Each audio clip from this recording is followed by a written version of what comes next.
नमस्कार मित्रांनो, लग्नानंतर होईलच प्रेम या मालिकेच्या 10 एप्रिलच्या भागामध्ये मित्रांनो काव्य आता अजून खूप वेळपर्यंत झोपलेली असते आणि एकदमच ती दचकून उठते आणि घड्याळ बघून म्हणते, "अरे बापरे! आज तर खूप उशीर झाला उठायला."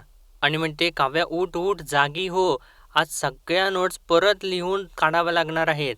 पण एका अर्थी बरंच आहे, परत सगळं काही लिहून काढेन म्हणजे एका अर्थी माझी रिव्हिजनच होईल ना. अभ्यास चांगला होईल पण वेळ वाया जाईल त्याचं काय असं म्हणून ती वैतागत असते.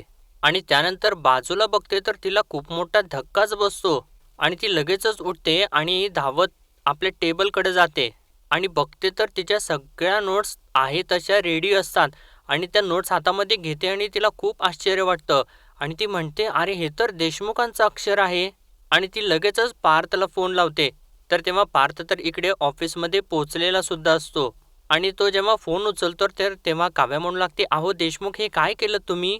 तर तेव्हा पार्थ घाबरतोच आणि म्हणतो, "मी काय केलं आता?" तर तेव्हा काव्या म्हणते, "सगळ्या नोट्स तुम्ही लिहून काढल्यात रात्री?" आणि पार्थ, "ते नोट्स आहेत माझ्यासमोर आणि तुमच्याच अक्षरात लिहिलेले आहेत."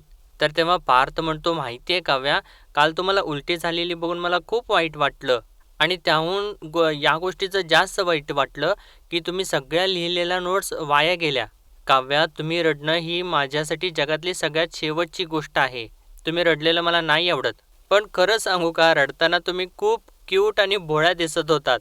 असं म्हणून तो हसत असतो आणि म्हणतो, "ॲक्च्युली ना ही त्याच वेळी सांगायची गोष्ट नव्हती, नाहीतर रागाचा भडका अजून उडाला असता." आणि तेव्हा काव्याला सुद्धा ते खूप छान वाटत असतं. तर पार्थ पुढे म्हणतो, "काव्या, तुमची झालेली जी अवस्था आणि मेहनत केलेल्या तयार केलेल्या नोट्स त्या सगळ्या काही गेल्यामुळे मी रात्री सगळं काही जागून त्या उतरवल्या आणि म्हणजे जे दिसत नव्हतं ना त्यासाठी तुमच्या मैत्रिणीच्या नोट्स रेफर केल्या. बाकी एकदा चेक करून घ्या काय बरोबर आहे काय चूक आहे आणि प्लीज रडू नका. काहीही झालं ना तरीसुद्धा मी आहे तुमच्यासोबत. आपण मिळून प्रॉब्लेमशी फाईट करूयात." तर तेव्हा काव्या म्हणते, "खरंच ग्रीन फ्लॅग आहात हो तुम्ही. तुम्ही वॉशरूममध्ये गेलात, माझ्या नोट्स खराब झाल्या आणि सगळा आरोप मी तुमच्यावरती केला. आणि खरं तर दोष तुमचा नव्हताच देशमुख. तरीसुद्धा तुम्ही रात्री जागून सगळ्या माझ्या नोट्स लिहून काढल्या. कसे आहात हो तुम्ही? I love you." असं ती म्हणते. "And I owe you Deshmukh." असं म्हटल्यानंतर आता पार्थ तर खूपच खुश होतो आणि म्हणतो, "चला उद्या तुम्ही आय एस झालात की मी सगळ्या जगाला सांगायला मोकळा की पान नंबर 18 ते पान नंबर 67 मी लिहिल्या होत्या." असं म्हणून तो हसत असतो आणि म्हणतो, "जोक्स पार्ट, पण तुम्ही जे काही करताय त्याला कायम सपोर्ट असेल एवढं मात्र लक्षात ठेवा. बरं चला, मी आता पोहोचलोय ऑफिसला, करतो मी नंतर फोन." असं म्हणून तो बाय करतो आणि फोन ठेवून देतो. तर काव्यता ते नोट्स बघत म्हणते, "खरंच इतके अमेझिंग का आहात हो तुम्ही देशमुख." आणि आता इकडे पार्थ जेव्हा आतमध्ये ऑफिसमध्ये चाललेला असतो तर तेव्हा एक मुलगी पार्थला कॉंग्रॅच्युलेट करते आणि निघून जाते. तर तेव्हा पार्थ विचार करतो, "मला कॉंग्रॅच्युलेट का केलं? काय नवीन कॉन्ट्रॅक्ट मिळालं का?" असं तो विचार करत असतो. तर इतक्यातच आता पिऊन काका येतात आणि पार्थला म्हणतात, "आलात का साहेब तुम्ही? तुमच्यासाठी मस्तपैकी कॉफी बनवून आणतो." आणि ते सुद्धा खूप खुश असतात. आणि जेव्हा आता पार्थ आतमध्ये जातो तर तेव्हा सगळा स्टाफ उठतो आणि जोरजोराने टाळ्या वाजवू लागतो. तर तेव्हा पार्थ म्हणतो, "थांबा थांबा, पण टाळ्या कशासाठी वाजवताय?" तर तेव्हा सर्वजण पार्थचे परत अभिनंदन करू लागतात. "खूप खूप अभिनंदन सर. पेढे हवे आता." खरं तर पेढे नाही, पार्टीच हवी. तर तेव्हा पार्थ म्हणतो, "पार्टी देतो, पण हे अभिनंदन कशासाठी करताय त्याचं कारण तरी कळू द्या." तर तेव्हा एक मुलगी म्हणते, "सर तुम्ही आता बाबा होणार आहात, पार्टी तर हवीच ना." तर तेव्हा पार्थ विचारतो, "पण कोणी सांगितलं तुम्हाला?" तर तेव्हा ती सांगते, "रम्या मॅडमनी सांगितलं." तर तेव्हा पार्थ म्हणतो, "ओके ओके, थँक्यू थँक्यू. बसा बसा ना प्लीज." असं म्हणतो आता आतमध्ये जात असतो तर तेव्हा पिऊन काका येतात आणि "सर कॉफी" असं म्हणतात पार्थला. तर तेव्हा पार्थ तर खूप चिडलेला असतो आणि म्हणतो, "ते राहू द्यात, त्या रम्याला अगोदर आतमध्ये पाठवा." असं तो रागारागत बोलतो आणि आतमध्ये जातो. तर इकडे मित्रांनो आता जीवा जो असतो तो बाईकवरून आता नंदिनीला सोडायसाठी आलेला असतो आणि जेव्हा तिला सोडतो तर हेल्मेट काढल्यानंतर नंदिनी आता त्याचे केस व्यवस्थित करू लागते आणि म्हणते, "तुम्हाला माहिती आहे तुम्ही खूप हँडसम दिसता, स्मार्ट. हां, हसण्यात जरा लबाडी आहे, पण तुमच्या कमावलेल्या आवाजात जेव्हा माझ्या कानाजवळ येऊन बोलता ना, तेव्हा तर खूपच भारी." असं ती म्हणत असते. तर तेव्हा जीवाला थोडंसं आश्चर्यच वाटत असतं आणि तो विचारतो, "का काय झालं? एवढं मस्का मारणं का चालू आहे?" तर तेव्हा नंदिनी म्हणते, "काही नाही, असाच विचार करत होते. इतक्या देखण्या बाबांचं बाळसुद्धा सुंदरच असेल नाही?" तर तेव्हा जेव्हा थोडंसं आश्चर्याने तिच्याकडे बघत असतो, तर नंदिनी विचारते, का काय झालं? असं का बघताय? मी आई होणार आहे, खात्री आहे मला. तर तेव्हा जेव्हा म्हणतो, बरं ठीक आहे, मी संध्याकाळी तुला घ्यायला येईन. तर नंदिनी म्हणते, अजिबात नाही.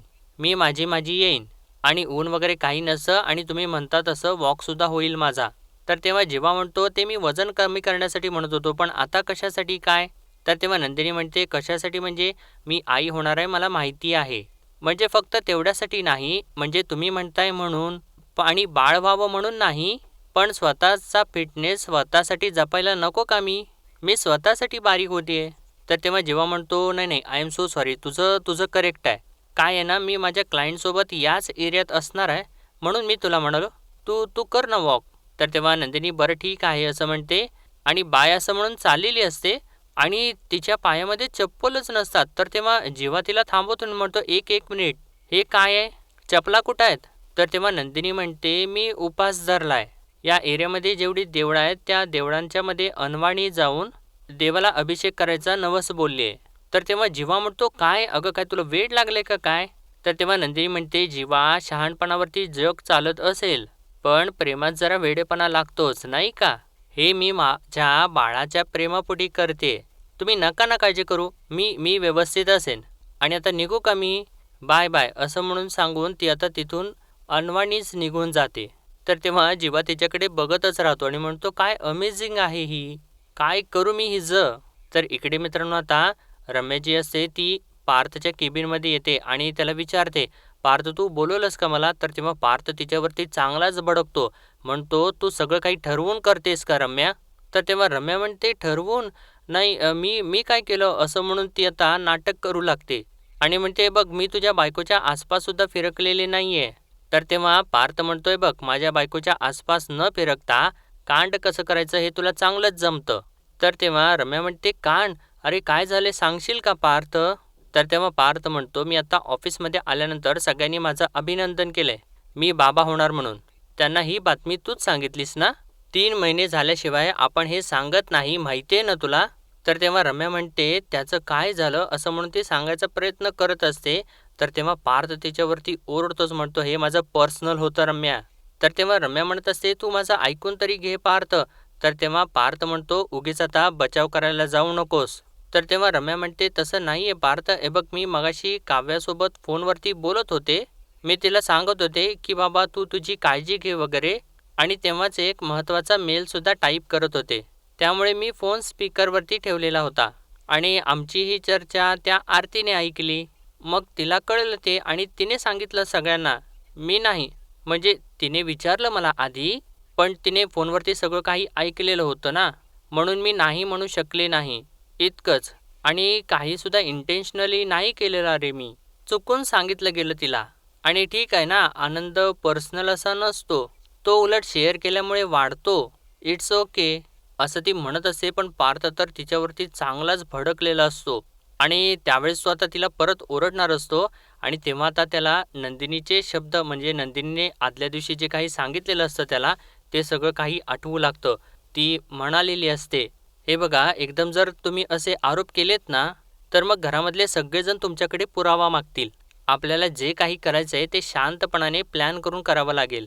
आणि ते आठवल्यानंतर आता पार्थ स्वतःला थोडासा सावरतो आणि तो आता मुद्दामूनच रम्याला म्हणतो, "अच्छा अच्छा, असं झालं तर. मग आधी नाही का सांगायचं रम्या? उगाचच तुझ्यावरती चिडचिड केली मी." आणि म्हणतो, "आता तू सांगितलंच आहेस तर मग सेलिब्रेट करूयात." आणि म्हणतो, लंच नंतर माझ्याकडून सगळ्यांना डेझर्ट." आणि असं तो सगळं काही बोलत असताना रम्याला मात्र आश्चर्याचे धक्केच बसत असतात. तर पार्थ पुढे म्हणतो, "आहे ना, मस्त देशमुख स्टाईलने सेलिब्रेट करूयात. जा सांग सगळ्यांना." आणि म्हणतो, "आणि सॉरी बरं का, मी आवाज चढवला तुझ्यावरती. जा सांग." असं म्हणतो. तर तेव्हा त्या रम्या आश्चर्यचकित होऊन तिथून निघून जाते. तर पार्थ आता चिडलेलाच असतो आणि ती गेल्यानंतर म्हणतो, "आनंद हा पर्सनल नसावा काय? आता बघ मी काय करतो." आणि मित्रांनो आता इकडे नंदिनी जी असते ती बाहेर असते आणि ती आता जेवाला फोन लावते आणि म्हणते, "हा जेवा बस, आता शेवटचं एकच देऊळ राहिलेलं आहे."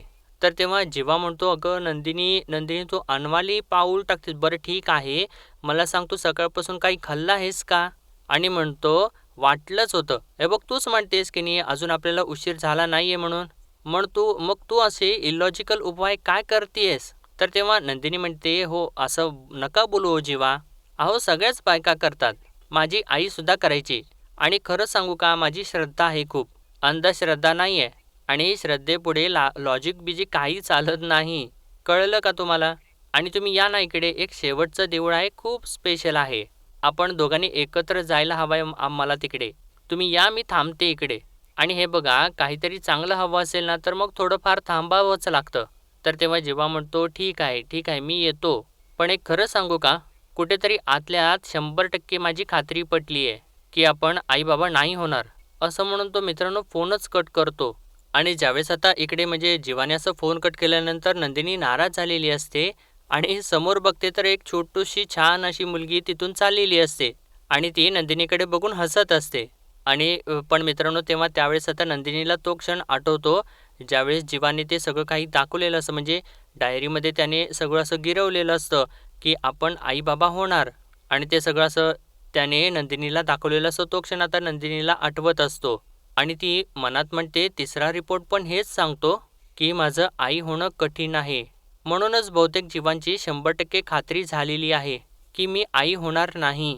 पण खरंच मी 100% आई होऊ शकत नाही, असा ती सगळा काही विचार करत असते. तेव्हाच एक मुलगी येऊन तिची ओढणी खेचते आणि तिला आपल्या बाजूने बोलावते. तर तेव्हा नंदिनी आता तिच्याकडे बघते. तर तेव्हा ती मुलगी म्हणते, गजरा घेती का गं? तर तेव्हा नंदिनी तिला म्हणते, तू एकटीच गजरा विकतेस, कोणी नाही आहे तुझ्यासोबत? तर तेव्हा ती मुलगी म्हणते, हाय की, त्या मागच्या सिग्नलवर जी पुस्तकं विकते ती माझी मावशी आहे. बोली असं ती म्हणते. तर तेव्हा नंदिनी म्हणते, बोली? हां हां, अच्छा अच्छा, म्हणजे मानलेली मावशी आहे. बरं तसं नाही गं, म्हणजे तुझे आई बाबा तुझ्यासोबत कोणीच नाही आहे? तर तेव्हा ती मुलगी सांगते, माझ्या आई आणि बानं मला इकडं मावशीकडं पाठवले नाशकाहून. तर तेव्हा नंदिनी म्हणते, अच्छा मग काय नाशिकहून गजरे विकायला आली आहेस? शाळेत जातेस का नाहीस? तर तेव्हा ती मुलगी म्हणते, शाळेत जायचे मी, पण असं म्हटल्यानंतर नंदिनी म्हणते, पण म्हणजे काय इथं आल्यानंतर शाळा सुटली असंच ना? तर तेव्हा ती मुलगी म्हणते, नाही नाही मी जाते शाळेत. तर तेव्हा नंदिनी म्हणते, अच्छा मग युनिफॉर्म कसा आहे तुझा? तर तेव्हा ती मुलगी म्हणते, काय युनिफॉर्म? तर तेव्हा नंदिनी म्हणते, गणवेश गणवेश गणवेश कसा आहे तुझा? तर तेव्हा आता ती मुलगी कलर शोधू लागते. आणि तेव्हा नंदिनीने बरोबर तिला पकडलेलं असतं. आणि म्हणते, शाळेत जात नाहीस ना, मावशीसोबत गजरे विकतेस बरोबर ना? बालमजुरी कायद्याने गुन्हा आहे, माहिती की नाही तुला?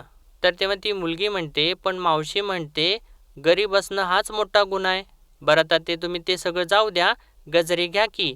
किती छान वेण आहेत, मोगरा, चमेली, जाई आणि माझ्या नावाचा सुद्धा गजरा आहे, जुई.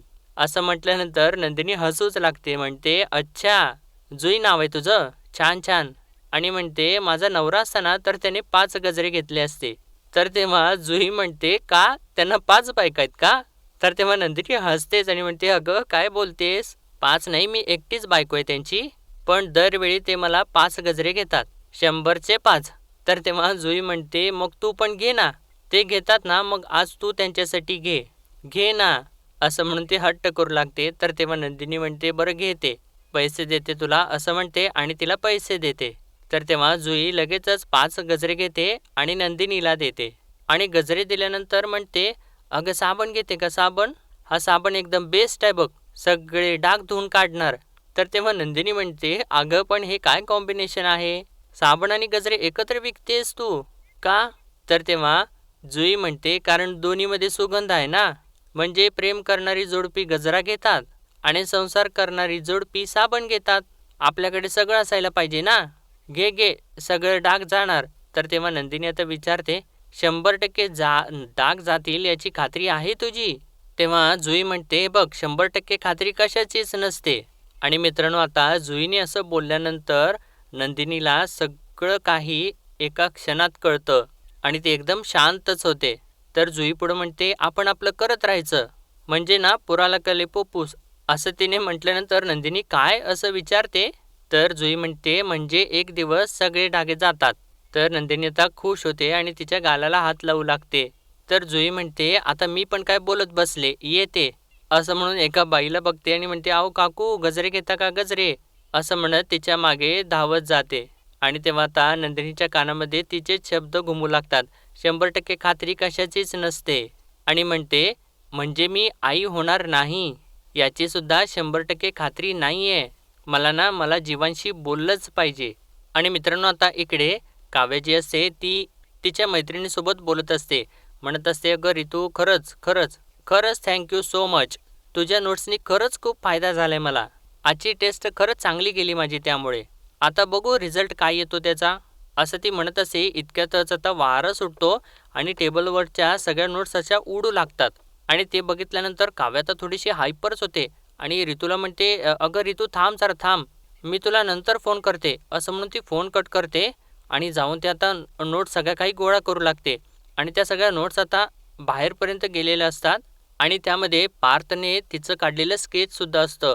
आणि ते जेव्हा आता म्हणजे सगळ्यात शेवटी असतं आणि जेव्हा ते स्केच ती उचलायला जाते तर तिकडून नेमका विजय येतो आणि ते स्केच उचलून आपल्या हातामध्ये घेतो आणि ते स्केच बघून म्हणतो इंटरेस्टिंग आणि काव्याला हाय असं करतो. तर तेव्हा काव्यासुद्धा त्याला हाय करते. आणि तेव्हा विजय विचारतो, कुठल्या आर्टिस्टकडून काढून घेतले? आणि तेव्हा काव्य सांगते, आर्टिस्ट घरचाच आहे, पार्थने काढले. तर तेव्हा विजय म्हणतो, वाव वाव व्हेरी नाईस. आणि तो थोडंसं त्या स्केचकडे बघून म्हणतो, पण हे इतकं रफली का हँडल केलंय? कोपरा दुमडला आहे, कागद चुरगाळला आहे, डाग पण आहे. म्हणजे आवडलं नाही का चित्र?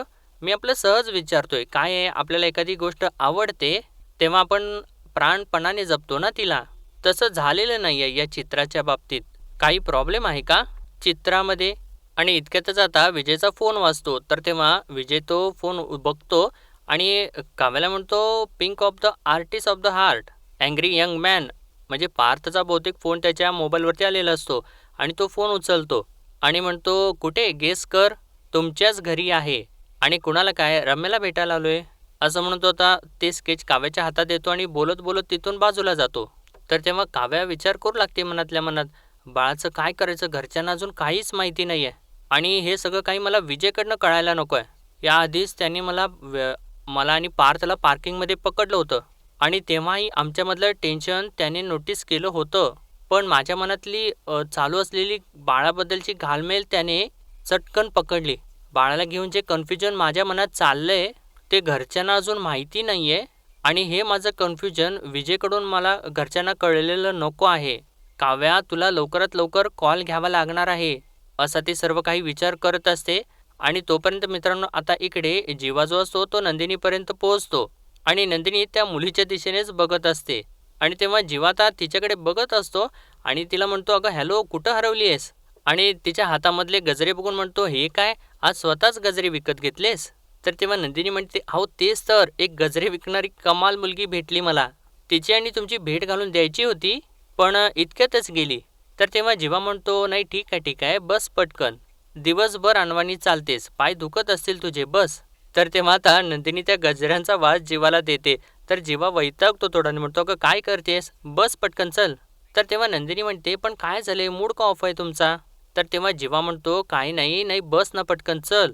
तर तेव्हा नंदिनी म्हणते, लडके के नाम में भी हा होती है बाबू मोशाय, बोला असं म्हणत असते. तर तेव्हा नंदिनीने असं म्हटल्यानंतर जेव्हा म्हणतो, हे बघ मी अजिबात मस्करीच्या मूडमध्ये नाही आहे. तर तेव्हा नंदिनी म्हणते, माहिती आहे मला, तुम्ही उदास आहात, दुःखी आहात, म्हणूनच मी फिरकी घेते तुमची. कारण एका लवगुरूने सांगितलेलं आहे की दुःख कितीही असलं तर त्याला दूर लोटायला हसणाऱ्या हातांचीच गरज लागते, बरोबर ना? अहो बोला ना, असं म्हणून ती त्याला बोलता करायचा प्रयत्न करतच असते. तर तेव्हा जीवाता सांगू लागतो, म्हणतो, प्रेझेंटेशन होतं आज, क्लायंटला मी समजावून सांगत होतो की इथे तुमची बेडरूम असेल, इथे तुमची बॅल्कनी असेल, इथे तुमचा हॉल असेल. तर त्यांनी विचारलं की तुम्ही चिल्ड्रन्स रूम कुठे बघताय? आणि ते ऐकल्यावर माझा मूडच गेला.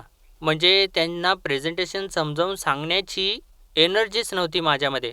आणि ते असं तो म्हणत असतो. तर तेव्हा नंदिनी म्हणते, आणि ते तुमच्या क्लायंटने तुमच्या चेहऱ्यावरून बरोबर ओळखलं, बरोबर ना?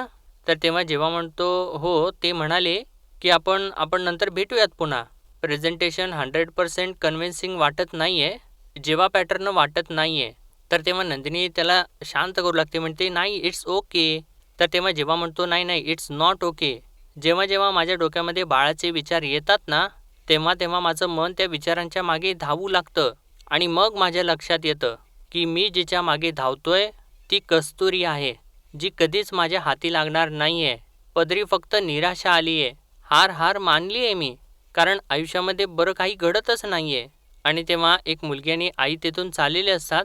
तर तेव्हा जेव्हा त्यांच्याकडे हात करत म्हणतो, हे असं आई बाबा होण्याचं सुख आपल्या नशिबी कधीच नाही येणार आणि याची 100% खात्री आहे मला. आणि तेव्हा आता जीवानं असं म्हटल्यानंतर नंदिनीला जुईचे शब्द आठवू लागतात. ती म्हणालेली असते, 100% खात्री कशाचीच नसते, आपण आपलं करत राहायचं. तर तेव्हा आता नंदिनी जीवाला म्हणते, जीवा आपण एक खेळ खेळूयात. आणि मित्रांनो तिने असं विचारलेलं असतं आणि आजचा भाग इथेच संपतो.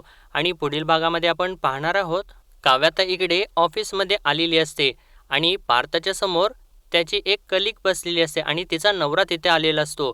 आणि तो आता तिच्या बायकोला सांगत असतो, 7 महिने आता 7वा महिना लागलेला आहे, पुढे बेबी झाल्यानंतर तू 3 महिने वेळ घे. तर तेव्हा काव्या त्याला विचारते, यांनी सुट्टीवरती जावं असं तुम्हाला का वाटतंय? आम्ही बायका आम्हालाही सांभाळू शकतो, आमच्या बाळालाही आणि आमच्या करिअरला सुद्धा. तुम्ही काळजी नका करू, असं ती त्याला समजावून सांगत असते. पण पार्थ मात्र इकडे खुश होत असतो, कारण काव्या त्याला समजावून सांगता सांगता स्वतःच कन्व्हिन्स झालेली असते. आणि मित्रांनो आता इकडे नंदिनी जी असते ती जीवाला सांगत असते, तुम्ही फक्त विश्वास ठेवा. तर तेव्हा जीवा तिला विचारतो, तुला 100% खात्री आहे?